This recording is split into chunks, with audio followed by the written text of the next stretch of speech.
Grand Bahama Power Company preparing for the hurricane season. The people of Bimini lobbying for additional firefighting equipment. And a documentary to be produced on Grand Bahama's 5 missing boys. The Bahamas Tonight Northern Edition starts now.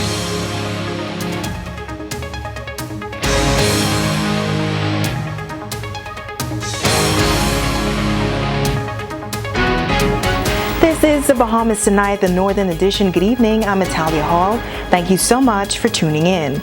The weather tops the news tonight. We are a month away from the hurricane season, but a tropical disturbance moving through the Bahamas continues to dump heavy rain on Grand Bahama. Residents on Grand Bahama were faced with extreme weather conditions on Thursday morning and afternoon as dark clouds, heavy downpours, and high winds covered the island.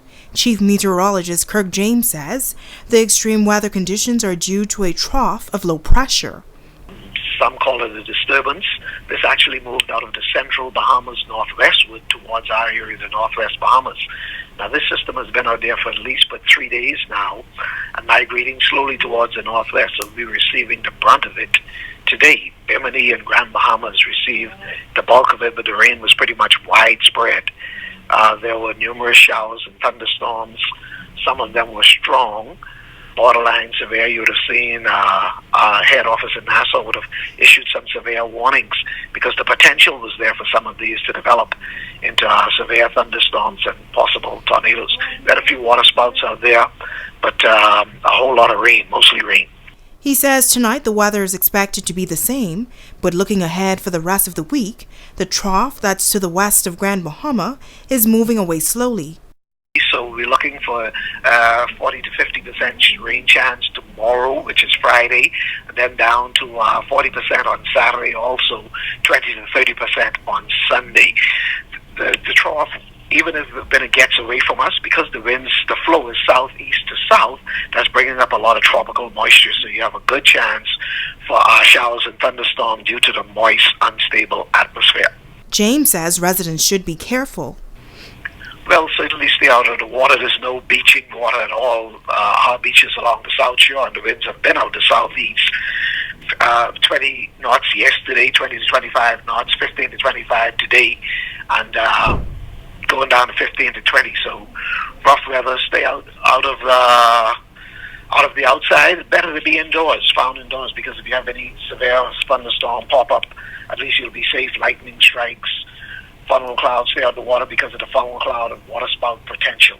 And with the 2019 Atlantic hurricane season approaching, he says it is not unusual to have this type of weather before the start of a hurricane season. We really needed this rain because April was seriously dry, a lot of bushfires, a lot of smoke and allergen in the air, and so we must be grateful for these downpours. Italia Hall, ZNS Network News. Now, today's weather is certainly a reminder that the 2019 hurricane season is fast approaching, and the Grand Bahama Power Company has intensified its preparations, where crews are currently focusing on maintenance and upgrades to the system. Jamila Mizik reports. Restoring power outages a vexing challenge after most major hurricanes, which is why the Grand Bahama Power Company is not only working to build grid resiliency, but working to maintain and upgrade their systems before the start of the hurricane season. Director of Customer Operations Nikita Mullings explains. What this does is this is a pre-storm item that goes on year-round. What it does is it strengthens and storm hardens our system, so in the event of a hurricane, we may experience less outages, and if we do experience outages, it allows us to return to a state of normalcy a bit faster. Mulling says the process started about 3 years ago after Hurricane Matthew in 2016. She says at this time, the company would have identified the need to storm harden their system, as well as identify deficiencies and ways to improve the system. We did notice changes and improvements in doing this by the areas that we've already visited, like the 3 areas, for example, last year we've noticed a reduction in the amount of customer-related trouble calls. We've noticed a reduction in the amount of isolated outages that occur within the neighborhoods and without residential areas.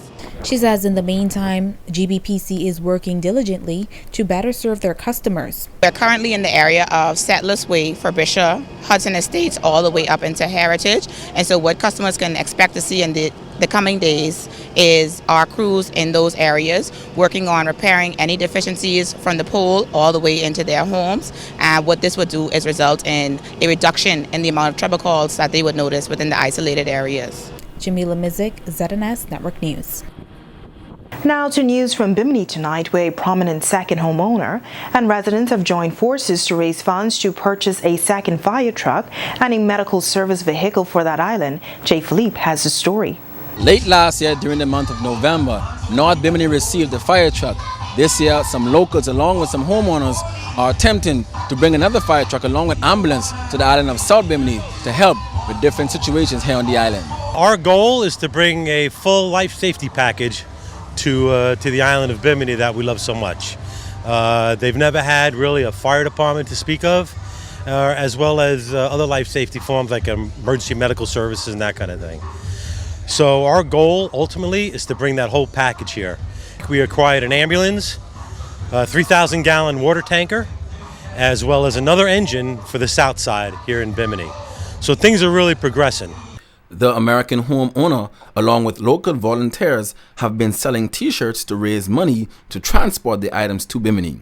Furthermore, the group also started a GoFundMe page to generate additional funding for the fire truck and ambulance. We're in the process of raising funds now to bring the next fire truck that we already got for South Bimini.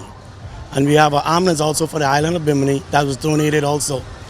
We are trying to raise funds now to actually put the equipments, the hard monitors, different stuff into the ambulance itself, so that when they get here, it's fully equipped. Another volunteer, Wellington says that he enjoys being a part of something that is being put in place to help protect individuals in the community. Wellington says even though it can be emotionally exhausting, he believes that there are other aspects of work that makes it rewarding. It's been so much fun getting involved with it, and plus it's a way for me to make up for wrongs that I've done like everybody else has done in the past and reverse some of my karma.